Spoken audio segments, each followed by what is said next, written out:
자, 정복시대는 여기죠, 여기.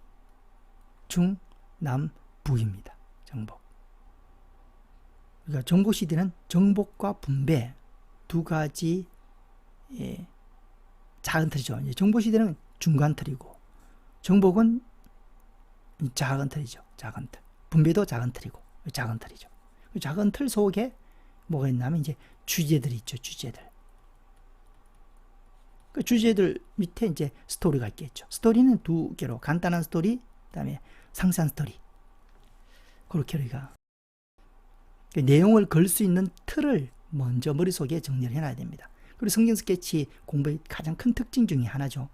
틀을 만들어 놔야 그 다음에 담을 수가 있고 끄집어낼 수도 있고 또 첨가할 수도 있고 풍성하게 할 수도 있는 겁니다. 그렇게 하면서 하나님의 말씀을 기억하고자 하는 거죠. 구구단처럼. 정복. 정복은 정복과 분배. 1장에서 12장 여기도 쉬워요. 13장부터 24장 뭐 별 것도 없죠. 그죠? 반이니까.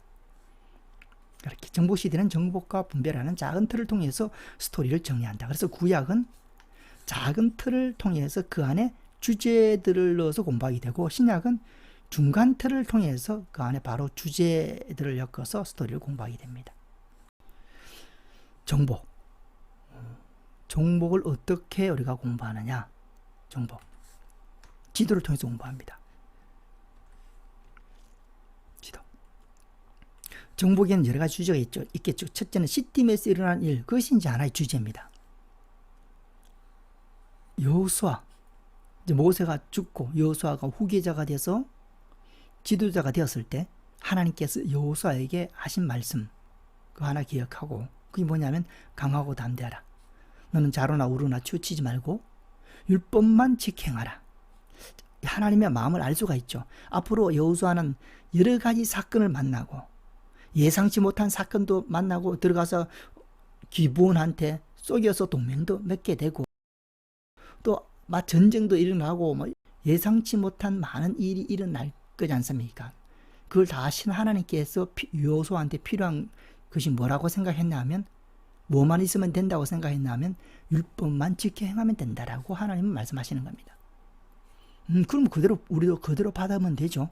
앞으로 우리 지금까지 살아왔지만 앞으로 주님 만나 뵐 때까지, 죽을 때까지 어떤 일이 우리한테 일어날지 예상하지 못하죠. 그러나 분명한 것은 어떤 상황 속에서라도 말씀을 지켜 행하겠다는 결심을 하면 여호수아서 1장에 하나님께서 여호수아에게 하신 말씀을 우리가 듣게 되는 거죠.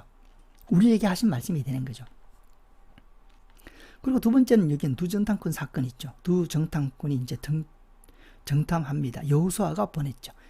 지난번에는 여기 밑에 가데스 바네아에서 12명의 정탐꾼을 보냈고, 여기는 2명의 정탐꾼, 12명의 정탐꾼을 모세가 보냈다면 가데스 바네아에서, 시딤에서는 여호수아가 2명의 정탐꾼을 보냈고, 가데스 바네아에서는 가나안 땅을 보고 탐지하고 오라 그랬지만 시딤에서는 여리고를 탐지하고 옵니다. 그래서 여리고 가서 누굴 만나냐? 라합을 만나서, 라합이 숨겨 있었어. 죽을 수도 있었는데 라합의 도움으로 정탐을 하고 돌아오게 됩니다. 그 대가로 라합은 여호수아가 여리고를 점령할 때 살려줄 거라고 약속을 받게 되죠. 라합은. 그리고 아까 말씀드린 것처럼 이 라합이 히브리서 11장에는 믿음의 장이죠. 우리가 믿음의 전당이라고 표현할 수가 있는 11장에 이 기생 라합이 딱 들어가 있거든요. 직업이 기생입니다. 그 다음에 이방인이에요. 이런 처지의 사람이 성경에 들어갔죠. 믿음의 사람으로. 그게 그 믿음이 어디 생겼냐? 아까 말한 것처럼 아모리 족속을 치신 하나님, 그리고 홍해를 가르신 하나님. 그 사건이 라합의 가슴속에 깊이 박힌 겁니다. 그래서 마음을 실어주게 된 거죠. 하나님을 믿게 된 거죠. 그래서 그 믿음이 행동으로 나타났죠. 행동으로. 행동이 뭐냐? 두 정탐꾼을 살려준 행동입니다. 그래서 이제 창문에 붉은 줄을 표시해라. 그래야 우리가 올 때 당신의 가정을 무너뜨리지 않고 살려주겠다. 그래서 붉은 줄을 걸어놓기로 약속하고 이제 돌아오죠. 돌아와서 이제 보고를 합니다. 보고. 여호수아한테. 핵심은 여리고 거민이 간담이 녹되이다. 긍정적인 보고입니다. 12명의 정탐꾼 중에 10명은 부정적인 보고 2명은 긍정적인 보고가 됐을 때 40년 광야를 헤매게 됐죠. 그래서 숫자가 중요하지 않구나. 2명이죠. 긍정적인 보고. 이 보고가 있었기 때문에 그 다음 이제 들어갈 수 있었다라고 해석을 해보죠. 해석을 해볼 수 있습니다. 숫자가 중요하지 않습니다. 100명 모여서 의견이 분분하니 3명, 5명이 딱 모여서 하나가 딱 되면 하나님께서는 그 5명을 사용하실 수 있다. 사용하신다라는 내용을 우리가 파악할 수가 있다. 그게 이제 시딤에서 일어난 스토리입니다. 요단강을 건너죠. 건널 때도 언약궤를 맨 제사장이 앞서 있고 그다음 백성들이 뒤따라 가게 됩니다. 이런 순서로 건넌다. 건널 때도 갈라지고 그러는 게 아니고 홍해는 갈라졌죠. 모세가 지팡이로 손을 내미니 밤새도록 바람이 불어서 바다가 마른 땅이 되고 물이 벽이 돼가지고 길이 나서 건너갔고, 여기는 그게 아니고 물이 흐르는데 갈라지지 않았는데 제사장들이 그냥 들어갑니다. 들어가서 물이 발목에 차니까 그때 갈라진 거죠. 이 땅도 마른 땅이 되었다라고 성경이 표현하고 있죠. 그래서 마른 땅으로 걸어갑니다. 걸어갈 때 12도를 취하라. 12집, 각 지파에 한 명씩. 그래서 강 속에 있는 12도를 취하게 됩니다. 그리고 첫 번째 도착한 곳이 뭐냐? 그래서 이제 요단강 도하, 시딤에 일어난 일, 이런 것들이 이제 작은 주제들이죠. 그 다음 여기 이제 길갈에서 도착해서 일어났던 일들, 이런 주제들을 흐름식으로 기억하죠. 이 흐름은 정복은 지도의 흐름을 따라 기억하는 거죠. 정복 다음에 두 번째는 분배죠. 분배는 분배 속에 있는 작은 주제들은 지도를 통해서 공부하는 것이 아니라 그냥 내용의 흐름을 따라 작은 주제들을 기억하게 됩니다. 그러나 정복은 지도, 이동을 통해서 이동의 흐름을 따라 주제들을 기억하는 거죠. 성경 스케치 특징이 여러 가지가 있는데 목표는 그겁니다. 어떻게 성경을 효과적으로, 구구단처럼 효과적으로 기억하고 신명기 11장 18절 20절의 말씀처럼 잘 사용하고 활용하고 할 수 있는가 하는 것이 목표죠. 그 목표에 적합하도록 성경 공부를 하려고 애썼다라는 거죠. 그래서 이거는 지도의 이동의 흐름이 결국 작은 주제들의 흐름이다. 그래서 길갈에 도착해서 어떤 일이 일어나냐? 5가지 사건이 일어납니다. 12도를 세워라. 여기서 아까 가져온 12도를 세우고 할례를 행하고 유월절을 지켰고, 광야 시대 동안 많이 못 지킬 수도 있겠죠. 만나가 그칩니다. 그리고 여호와의 군대 대장을 만나는 이야기가 길갈에 있었고, 길갈은 중요한 도시다. 왜냐하면 이 서쪽 지역을 점령하는 본부 역할을 하거든요. 그래서 중요한 아지트 역할을 하는 겁니다. 그래서 중, 남, 북 친다 그랬죠. 정복은 치고 결국 항상 여기 길갈에 와 있는 거죠. 중 치고 길갈 와 있고, 남 치고 길갈 와 있고, 북 치고 길갈 와 있죠. 길갈이 중요한 도시고, 처음에 도착했을 때 12들 세워라. 12들을 왜 세우냐 하면 요단강이 가르신 하나님의 기적을 기억하기 위해서요. 누구한테 교훈 주기 위해서요? 후손들한테. 지금 이 세대들은, 지금 2세들이네요. 1세들은 다 죽고 2세대들이죠. 이 2세대들은 여호수아와 갈렙만 빼고는 2세대들은 눈으로 봤죠. 하나님의 역사를. 후손들은 이 갈라진 걸 못 봤기 때문에 하나님이 요단강을 갈랐다는 그 하나님의 역사를 가르쳐야겠죠. 그러기 위해서 그 증거로 돌을 세워라 하는 겁니다. 이 돌은 물속에 있는 돌이라 반질반질해요. 차돌같이. 그래서 누구라도 보면 저것은 산에 있는 돌이 아닌데 지금 물속에서 나왔는데 알 수 있는 돌이죠. 그때 이제 하나님께서 요단강을 갈랐을 때 가져온 돌이다 라고 얘기하면서 후손들의 신앙을 위해서 세워라. 할례 받지 못한 사람들 할례하고 유월절 직행하고 만나가 거치고 이제는 심지도 거두지 않는 가나안 땅의 소산물을 먹기 시작합니다. 여호수아. 그래서 여호수아의 설교 속에 그게 들어갑니다. 모세는 이 설교를 못했겠죠. 가나안 땅에 못 들어가고 죽었기 때문에 설교를 못했겠죠. 그러나 여호수아는 하나님의 역사를 처음 했기 때문에 가나안 땅에 들어가서 심지도 거두지도 않는 그 양식을 먹은 체험이 있기 때문에 여호수아 23장 24장에 고별 설교 때 그 이야기가 기록되어 있다는 겁니다. 그리고 하나님의 군대장을 만났다. 이것이 5가지 길갈에서 일어났던 5가지 사건이다. 그 다음 여리고 정복입니다. 여리고에는 누가 사냐면 기생 라합이 살고 있죠. 그래서 여리고성을 무너뜨리는데 우리가 아는 것처럼 13바퀴 돌고 소리 지를 때 이제 무너지게 됩니다. 그래서 13바퀴를 돌 때 소리를 내지 마라. 13바퀴를 어떻게 도냐면 우리가 아는 것처럼 객관적인 정보죠. 성경에 있는 6일 동안은 하루에 한 번씩 6번, 7일에는 하루에 7개, 그래서 13번이죠. 7일 마지막 날에는 그냥 하루에 7번 돌고, 다만 6일 동안 하루에 한 바퀴씩 돌아서 총 13바퀴 돌고 소리 질러서 무너집니다. 돌 때는 도는 순서가 있는데 전군, 앞에 군사, 뒤에 군사 있고, 그 다음에 일공 양각 나팔을 든 제사장과 언약궤가 이렇게 순서대로 돌았다. 여리고성을 뺑뺑뺑 돌았다. 그리고 여리고성을 무너뜨리고 나서 아까 두 정탐꾼이 정탐했을 때 도와준 그 믿음의 사람 라합을 살려주겠다고 했고, 그 붉은 줄을 창문에 내라 그랬죠. 표시를 해놓으라 그랬죠. 그래서 라합의 집은 불태우지 않고 구원합니다. 그래서 여호수아가 기생 라합, 기생이죠. 그의 아버지의 가족과 그에 속한 모든 것을 살렸습니다. 그가 오늘까지 이스라엘 중에 거하였으니 이는 여호수아가 이르고 정탐하려고 보낸 사람들을 숨겼습니다. 숨겼기 때문에 했다 이렇게 표현도 되지만 사실 조금 더 정밀하게 보면 이 숨김 속에는 믿음이 있었죠. 이 숨김은 믿음의 행동입니다. 숨겼다고 다 믿음이냐? 그게 아니죠. 그래서 우리가 행동 속에 있는 내면의 색깔이 뭐고 내면이 어떤 성격인가 하는 것을 봐야 되는 거죠. 그냥 껍데기만 읽으면 그냥 역사 스토리, 성경 역사책에 불과할 수도 있죠. 숨겼을 때, 숨기는 게 전쟁에서 숨기고, 쫓고, 이런 거 엄청 많죠. 전쟁에서 숨기는 것은 엄청 많지 않습니까? 그 모든 숨김이 믿음의 행동이 아니고, 똑같은 행동이지만 겉으로는 그 속은 180도 다를 수 있는 거고, 이 라합의 숨김은 믿음의 숨김이었죠. 히브리서 11장에도 나와 있지만 믿음의 행위였다.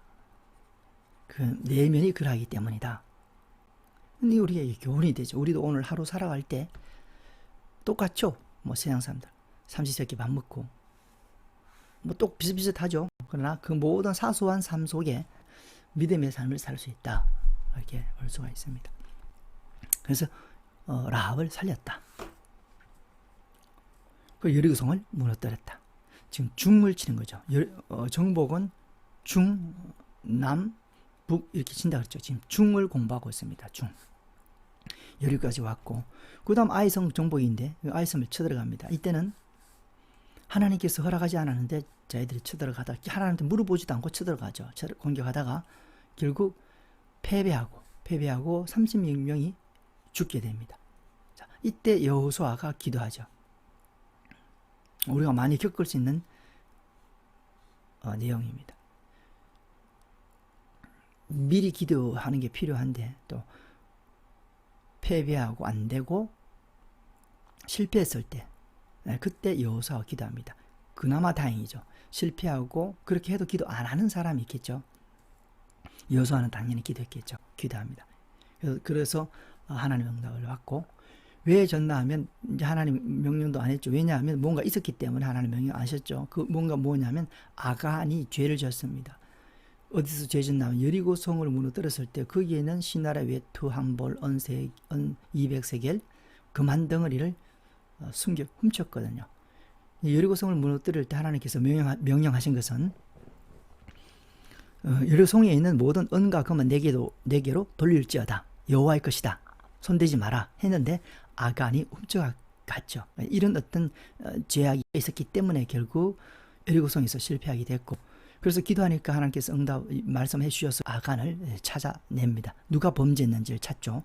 제비 뽑아서 찾게 되고, 그래서 아간을 아울 골짜기에서 이제 돌로 쳐서 이스라엘 법대로 돌로 쳐서 죽입니다. 자, 이런 이 문제가 영적 문제가 해결되자 하나님께서 이제 복병 제도를 주셔서 복병제도라는 전략을 가지고 아이성을 이제 무너뜨리게 됩니다. 복병제도는 우리가 군사들을 뒤에 숨겨놓고 이렇게 숨겨놓고 양쪽으로 숨겨놓나요? 이렇게 숨겨놓고 일부만 가서 전쟁을 치릅니다. 그래서 쳐들어오겠죠. 그러면 이제 지는 척하고 자꾸 후퇴를 해요. 어디까지? 여기까지 유인하는 거죠. 여기까지 유인 와서 왔을 때 이제 이 군사들이 이렇게 가가지고 앞뒤로 해가지고 무너뜨리는 그 복병제도죠. 복병제도를 통해서 아이성을 무너뜨리게 됩니다. 그게 아이성의 이야기고, 이 객관적인 스토리를 가지고도 우리가 가볍게 성경을 묵상할 수도 있죠. 하나님 앞에 아간과 같은 어떤 그 어두운 죄가 도사리고 있을 때는 하나님이 움직이지를 못하신다. 하나님이 역사하시질 못하신다. 발목 잡힌다. 하나님의 발목을 잡는 일은 바로 그런 죄들이다라는 겁니다. 자, 그 다음에 여기 이렇게 나오 아까 그 얘기입니다. 이스라엘이 범죄했기 때문에 그렇죠. 결국 그들에게 명령한 나의 언약을 어겼으며, 또한 그들이 온전히 바친 물건을 가져가고, 아간을 얘기하죠. 아간. 그들의 물건 도둑질하며 속이고 그것을 그들의 물건들 가운데 두었느니라. 요것 때문에 이제 실패를 했다. 하나님이 역사 못하는 이유 중에 하나, 이렇게 보면 되겠죠. 그 다음에 이제 그리심산가 에발산가 그리심산에 가서 축복과 저주의 말씀을 낭독합니다. 이건 신명기에 모세가 명령했죠. 신명기에 봐서 알겠지만 에발산과 그리심산에 도착하면 하나님의 말씀을, 축복과 저주의 말씀을 낭독. 축복되는 메시지, 또 저주에 이렇게 하면 저주 받는다, 그런 메시지겠죠. 축복도 우리에게 주시는 축복의 메시지, 우리를 위해서 주시는 거죠. 저주의 메시지도 우리 그렇게 되지 말라고 우리를 위해서 주는 메시지입니다. 중을 정리했습니다. 자, 그리고 정복하고 어디 있느냐 하면 다시 길갈에 와 있죠. 돌아와 보니까 누가 동맹 맺자고 왔냐 하면 기브온 족속이 동맹을 맺자고 옵니다. 바로 요 밑에 부분에서 하는데, 기브온 족속이 눈치가 참 빨라요. 보니까 여호수아가 무지막대한 그 힘으로 막 정복해 나가거든요. 큰일 났죠. 이제 곧 우리들 정복하겠구나. 낭패당했다. 그래서 어떻게 하면 우리가 살지? 동맹을 하려고 합니다. 동맹을 하면 살겠죠. 근데 동맹하려고 그러면 안 해주겠죠. 여호수아가. 정복해야 할 영역 속에 기브온 족속이 있기 때문입니다. 그래서 꾀를 내서 쏘기죠. 그래서 우리는 이 땅에 여호수아가 정복하려는 이 땅이 아니고 저 타지에 아주 먼 곳에 있는 족속이기 때문에 우리가 아무런 상관이 없으니 우리가 동맹하자 하고 가는데, 그것을 증명하기 위해서 여러 가지 하죠. 떡을 가져갑니다. 곰팡이가 났어요. 일단 곰팡이 난 떡을 가져왔는지 그렇겠죠. 또 포도주 가져왔는데 그 포도주 가죽 부대가 다 찢어지고 있어요. 또 신 옷 왔는데 다 헤어졌어요. 왜냐? 너무 먼 거리를 여행하다 보니까. 그렇게 우리가 멀리 삽니다. 그래서 우리가 그들의 양식을 취하고 어떻게 할지를 여호와께 물어보지 아니하고, 이게 교훈을 우리에게 주죠. 우리가 일을 막 하다 보면 그 일 속에 도취해서 하나님께 묻는 그런 어떤 부분을 놓칠 수가 있다. 인간이 갖고 있는 어떤 신앙의 작은 약점 중에 하나이죠. 일이 도취하다 보면 하나님 일 하다가 하나님을 잊어버리는 사람도 있죠. 하나님 막 열심히 하다가 하나님을 잊어버리는, 하나님께 묻지 않는. 그래서 이제 결국 죄악을 맺게 됩니다. 맹세합니다. 하나님 앞에 죄악을 맺고 맹세해버립니다. 그리고 이제 돌아갔죠. 돌아가 보니까 바로 밑에 있는 여기 족속들이거든요. 그러나 어차피 맹세를 했기 때문에 해할 수는 없습니다. 해칠 수는 없죠. 하나님 앞에 맹세를 했기 때문에. 그래서 이런 족속들이 결국은 이 가나안 땅을 하나님이 정복하라 그러는데, 이제 이 족속은 남게 되죠. 남게 됩니다. 이런 족속은 남아서 뭐 하느냐? 나무 패는 자, 물 깃는 자가 되죠. 자, 이렇게 동맹을 하고 이제 내려갔어요.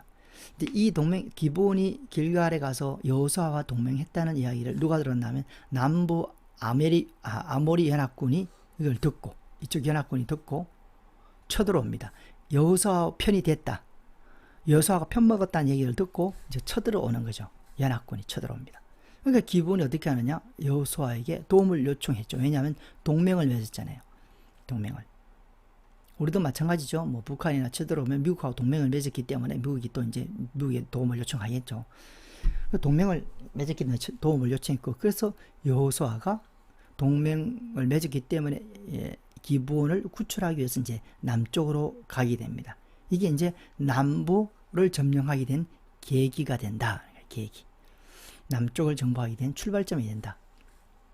그래서 이제 싸우죠. 싸우는데 기브온 가서 싸우고 아얄론까지가 쫓아가 싸웁니다. 기브온, 아얄론. 기브온에서 많은 기적이 일어나죠. 우박이 내려오고 태양이 머물고. 그래서 한참 이기고 있는데 이제 해가 지니까, 불이 꺼지니까 불 못 꺼지게 켜놓고 이제 싸움하고. 또 아얄론까지 가서는 밤에 싸웠나 봐요. 밤중에 싸웠는데 달빛 아래 달이 또 못 움직이게 머물러 놓고 그 해와 달을 머물게 하면서 그런 기적을 행하면서 이 남부 아모리 연합군을 이제 몰아내죠. 엄청나게 몰아내며 큰 승리를 이루게 되고, 림나, 라기스, 에글론, 헤브론, 여기까지 다 갑니다. 그래서 이 엄청난 승리를 이루었다. 그리고 어디 또 드빌까지 간다. 기랴세벨이라는 드빌까지. 이제 뒤에 이제 정복 시대에는 정복과 분배라는 두 가지 주제를 우리가 엮고, 정복 시대 6 정복 시대 다음에 7 사사 시대죠. 사사들은 이제 13명 이상이죠. 13명에서 뭐 16명까지 치는데, 그 첫 번째 사사가 온니엘이고, 갈렙이 저 산지를 치는 자에는 내 딸 악사를 주겠다 그랬잖아요. 그 산지가 기랴세벨이다. 그 산지를 온니엘이 이제 쳐서 갖게 됩니다. 드빌까지 정복을 했다. 그리고 이제 길가라 와 있겠죠. 또 중쪽으로 갔다가 길가라 와 있고, 쳐러 들어갔다가 여기까지 갔다가 다시 여기까지 오고. 그리고 이제 북쪽은 메론 물가에서 격퇴합니다. 북쪽 연합군을 격퇴해버립니다. 그렇게 해서 이제 이 가나안 땅을 정복했다 하는 겁니다.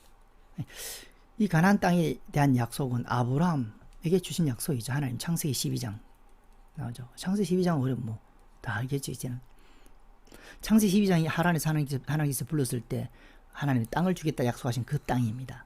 그런데 이 땅을 처음에 아브라함이 들어갔다가 그 다음에 요셉이 불러서 야곱이 빠져나가잖아요. 70명이 나갔다가 다시 이제 여호수아가 들어온 거죠. 두 번째 들어온 겁니다. 첫 번째는 아브라함 들어왔고. 그런데 이때의 정복은 하나님의 약속이 한 약 퍼센트로 따지면 한 70%다 이렇게 조금 미흡한 정복이죠. 그냥 어떤 지역은 지금처럼 이렇게 쳐부순 도시도 있지만은 어떤 지역은 쳐부수지 않고 그냥 제비뽑아 깃발만 이제 꽂게 되죠. 그런 정복이었다. 100% 정복한 시대는 언제냐? 나중에 다윗 때다 이렇게 봅니다. 다윗 때. 그렇게 이제 평가를 하는 겁니다. 스토리를 읽고 내용을 파악해 보니까 그건 평가죠. 평가. 그래서 하나님이 아브라함에게 약속하신 그 약속이 정말 완전한 성취는 정말 오랜 후에 이루어지는구나. 신앙이죠. 아브라함도 75세에 불러서 아들이 있다는 것을 100세에 낳았잖아요. 25년을 얼마나 갈등과 고민과 엎치락 뒤치락 하면서도 그 끈을 놓지 않고 붙잡아 온 것 같아요. 그 끈. 욥도 그 고난 가운데 끈. 뭐만 힘들지 않습니까? 그런데 뭐 한 가지 한 가지 그 줄을 잡고 그 많은 풍랑과 그 많은 혼돈 속에 헤쳐나온 것이 그게 믿음이 아닌가. 그리고 결국 이루어지죠. 사실 이 외적으로 이루어지는 것은 그만한 가치밖에 없죠. 군사를 가지고 쌍 밀어버리면 하루아침에 끝나버리잖아요. 그 외적인 것이 아니고 외적인 것을 목표로 하되 외적인 삶을 살게 하되 그 속에 영적인 훈련을 하고 영적인 목표를 이루어갔다 이렇게 보는 겁니다. 아브라함이 이 가나안 땅을 줬다. 전부 하나님 축복해 주셨다. 그보다 그 더 큰 축복 세상이 엄청 많습니다. 이 땅이 얼마밖에 안 되잖아요. 아메리카가 미국이 그 대륙을 발견한 건 엄청난 땅이잖아요. 이보다 훨씬 더 크잖아요. 외적인 가치를 볼 때는 성경의 축복의 가치는 그냥 외적으로 볼 때는 그냥 평범한 축복에 끝나죠. 그러나 성경인 것은 그 외적인 일을 이루고 성취하는 그 과정 속에서 영적으로 성장하고 영적으로 이루는 것이 어마어마하기 때문에 외적인 삶은 요거밖에 안 되죠. 아브라함이 약속하신 하나님께서 아브라함을 통해서 땅을 주겠다는 건 요거밖에 안 됩니다. 그러나 그 과정 속에서 이룬 영적인 성취는 어마어마하다는 거죠. 우리가 그것이 우리에게 복이다. 우리의 각자의 삶도 각자의 사역도 고만하고 크고 작고 도토리 키재기고 뭐 좀 크면 크고 작은 작죠.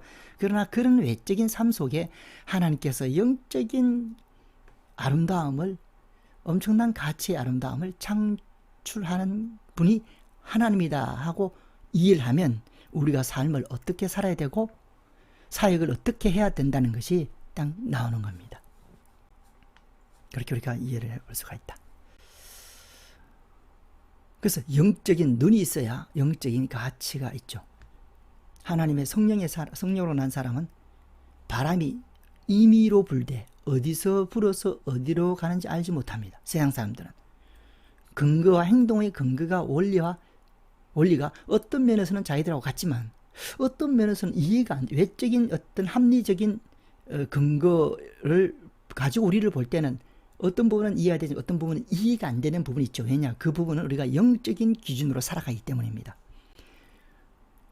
마리아가 향유를 붓는 것은 이해가 안 됐어요. 가르주다한테는. 왜냐? 돈 있는 거다 낭비로 보이는 겁니다. 왜 저런 바보 같은 짓을 하지? 외적인 가치를 보면. 그러나 예수님은 칭찬하셨어요. 영적인 가치가 있기 때문에. 우리가 인생을 다 하고 세상에 가서 세상에서 뭐 일하고 살 수 있는데 안 하고 주님을 위해서 이렇게 우리가 각자의 능력이 있을 텐데 그 능력을 그냥 주님을 위해서 그렇게 살아가는 게 세상 사람들이 볼 때는 바보처럼 보일 수도 있죠. 영적인 가치를 몰라서 그렇다. 이렇게 봅니다. 더 길어질까봐 넘어갑니다. 1장부터 12장까지고 두중탄권 여호수아에게 하는 말 기억해야 되고 제사장하고 백성들 들어갈 때 좀 안 갈라졌죠. 그러나 제사장이 언약궤를 메고 요단강에 발을 집어넣으니까 물이 발목까지 찼을 때 갈라졌다. 벽처럼 갈라졌다. 물이 내려오다 끊기죠. 그래서 마른 땅이 됩니다. 끊겨서 이렇게 밖으로 이렇게 범람하죠. 그러나 여기는 이제 막힙니다. 그래서 마른 땅이 돼서 걷고 그럴 때 돌도 12개를 취하고 길갈에 도착해서 이제 5가지 사건입니다. 그 돌들을 세우고 할례 6월절 만나 여호와 군대장을 만나고 여리고성을 무너뜨리고 그 다음에 어디 가느냐 아이성 실패했다가 다시 무너뜨리고 보병제도로 해서 무너뜨리고 그 다음 에발산과 그리심산에 가가지고 축복과 저주의 말씀을 낭독합니다. 그리고 길갈로 돌아오죠. 길갈로 돌아왔을 때 기본 족속들이 와서 동맹을 맺게 되고 실수였다 이렇게 봅니다. 그리고 기본 동맹을 남부 아모리 연합군이 쳐들어오니까 여호수아가 내려가서 이제 도와주고 기본 족속을 구출하죠. 그래서 전쟁을 치르게 되고 대성을 거두었고 그러나 그것은 바로 남부 점령의 계기가 됐다 이렇게 봅니다. 그리고 메론 물가에 가서 북부 연합군을 격퇴했다. 그래서 이게 정복이다. 그래서 이걸 머릿속에 구구단처럼 기억하자. 그 구구단이 성경이 구구단이 돼야 성경을 활용하고 적용하고 내 손에 딱 쥐어져야죠. 운전 실력이 내 몸에 딱 익히듯이 처음에 운전면허증을 따면 그래도 초보죠. 불안하고 하죠. 그러나 2년, 3년, 5년, 10년 하게 되면 운전이 아주 자연스럽듯이 성경 스케치도 처음에 이제 자격증이라는 강사증을 따면 초보 운전이죠.